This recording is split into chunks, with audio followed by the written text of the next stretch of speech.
지금 아이가 8살인데 이제 밖에 나가서 이제 맞고 들어왔을 때 이제 부모로서 너도 같이 때려라 이렇게 해야 맞는 건지 아니면 그냥 때리면 그냥 맞고 있어라 이렇게 해야 되는 거 참 부모로서 어떻게 애한테 역할을 해줘야 될지 그러니까 궁금해서. 자기는 기분이 어느 게 좋았다. 까짓건 배상금을 물더라도 한 대 때리고 왔으면 속이 시원하겠어. 그냥 아이고 맞고 오는 게 그래도 가서 항의라도 할 수 있으니 그게 나아.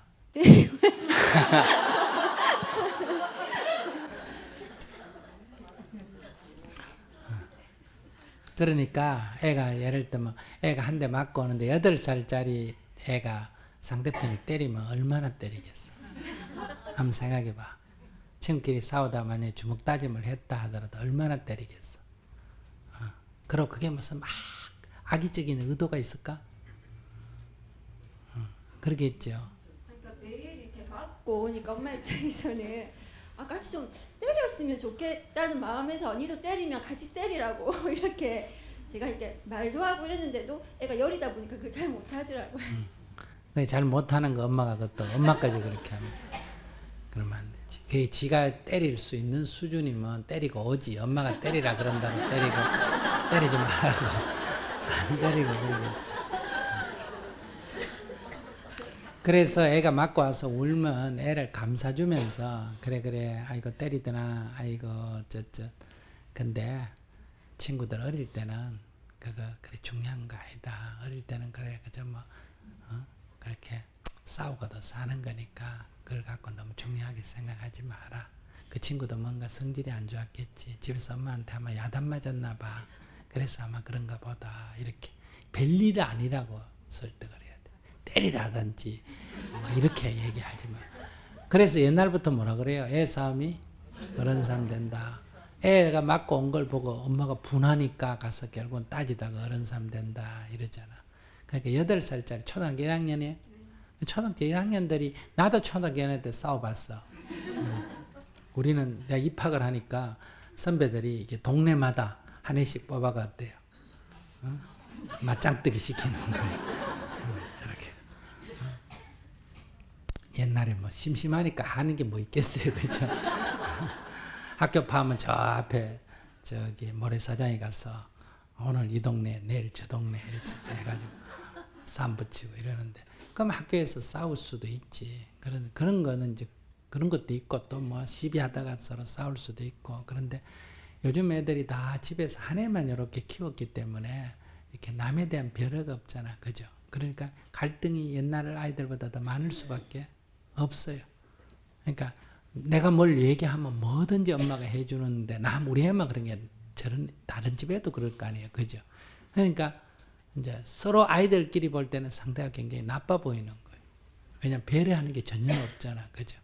근데 그것은 상대만 그런 게 아니라 우리 애도 그렇다는 거예요. 그러니까 갈등이 생기는 게 어떻게 보면 정상이다. 그럼 이런 갈등을 일으켜 가면서 이제 사실은 배려하는 것을 서로 조절해 가는 거예요. 그게 가르친다고 저절로 되는 게 아니에요. 싸워가면서 옛날에 우리는 형제간에 여럿이 살다 보면 집안에 형제간에 언니하고 동생하고도 싸워야 안 싸워요? 싸우잖아. 형제간에 싸우는데 어떻게 학교 가서 친구간에 안 싸우겠어? 형제간에 그렇게 싸워가면서 이게 조율이 된다고. 형은 동생한테 야단 쳤다가 엄마한테 야단 맞는 게 생각해서 이제 조율을 하고 동생은 형한테 까부다가 한 대 맞아서 이제 조율을 하고 이러면서 이게 조금씩 조율이 돼 가는 거거든요. 그러니까 그렇게 싸워가면서 애들이 어때요? 사람 사귀는 법을 하나씩 익혀가니까 그걸 너무 중요하게 생각할 필요 없어. 상처 안 되도록 해줘야 돼. 싸우는 거 그 자체는 아무 문제가 없어. 10번 싸워도 100번 싸워도 아무 문제가 안 되는데 애가 싸운 것을 통해서 상처를 입게 되면 어때요? 이게 이제 피의식이 되니까 아까 얘기했는데 억압이 되면 얘가 나중에 흉기를 들고 보복을 하는 마음이 일어나요. 아시겠어요? 그래가지고 우리 애는 맨날 맞고 와도 아무런 상처가 별로 없으니까 문제가 안 되는데 우리 애가 한번 때렸다 그러면 이제 문제가 되는 이런 사고가 생겨요. 왜 그러냐면 참기 때문에 이게 자기가 도저히 못 참겠다 보복할 때는 그게 굉장한 이제 상대가 다칠 정도의 문제가 발생한다. 이래서 사고가 생긴다는 게 하나 있고, 두 번째는 이게 계속 참으면 피해의식이 생기지 않습니까? 그죠? 이제 피해의식이 생기면 자기는 스스로 위축되고 상대에 대해서는 굉장히 공격적으로 나오고, 그래서 심성이 이제 올바르지 않게 된다. 그래서 그거를 상처 안 되도록 해주는 게 뭐다?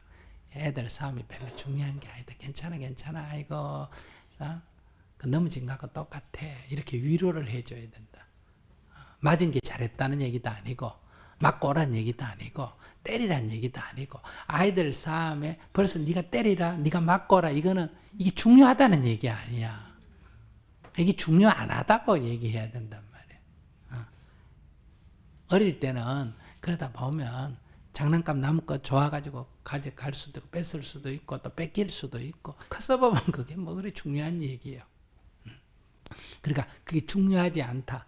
아이고 그랬구나. 그래. 아이고 그러더나. 근데 친구지간에 어릴 때는 그럴 수도 있다. 그건 너무 개입하지 마라. 이렇게. 그러니까 네가 잘못했다든지, 걔가 잘못했다든지, 네 왜 맞거나 때리라든지, 병신같이 맨날 맞고 다니냐든지. 그럼 걔한테 맞고 하는데 엄마까지도 또 야단 맞으니까 걔는 어디가? 그 엄마가 또 애 손잡고 가서 또 싸운다든지. 이렇게 하지 말고 그게 별로 중요하지 않다. 무슨 말인지 아시겠어요? 그 첫째는 아이고 싸웠나, 아이고 그래 애 얘기 들어줘야 되지. 엄마 애가 뭐 어쩌더라 그래 아이고 걔가 그랬어. 아이고 막 그러면 새끼가 그랬냐, 그 나쁜 놈 자식, 이렇게 하면 안 된다니까. 그러면 이게 보복을 해야 될 원리가 되죠. 그 나쁜 애니까 보복을 해야 되잖아. 그 엄마 가서 대신 보복을 해주든지, 안 그러면 자기가 나중에 보복을 하든지 이래야 된다. 이게 별일 아니다. 그랬다 하는 걸 인정하고, 그래 네가 어려웠구나. 그러나 아이고 어릴 때는 그럴 수도 있다. 넘어짐 잡고 가거라. 안 그러면 이제 애를 데리고 가서 그 집에 가서 항의하지 말고, 아이고 네 우리 애하고 싸웠다며 어째서 그랬니? 아이고 그래 놀다 보면 그럴 할 때 있단다. 그래 잘 놀아라 같이. 이렇게 해줘야지. 가서 뭐 네 우리 애 잘 봐달라고 부탁해도 안 되고, 가서 야단쳐도 안 되고, 그냥 아이고 화해하고 둘이 같이 잘 놀아라. 이렇게 이제 도와줘야지. 알겠습니다. 감사합니다. 아직 엄마가 되려면 좀 멀었다.